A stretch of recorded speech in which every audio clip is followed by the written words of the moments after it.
I use these sequencer cards deck with my lower level ESL EFL students and have found them to be a tool that quietly does a lot of heavy lifting without feeling like a lesson. Students look at a set of 3 cards that represents a sequence, like steps in a process or actions in a story, and they put them in the right order and say them.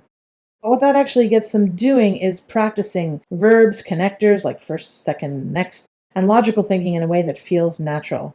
Of course, you're meant to play a game of Rummy with the deck, but I actually don't use it that way so much. I focus just on the practice.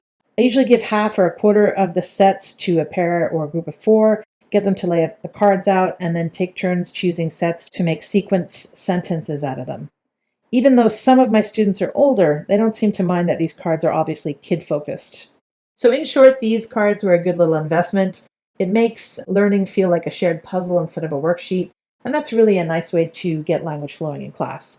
And of course, if you're a regular child educator, I'm sure you'll see right away how these cards could be of value to your situations. Recommend.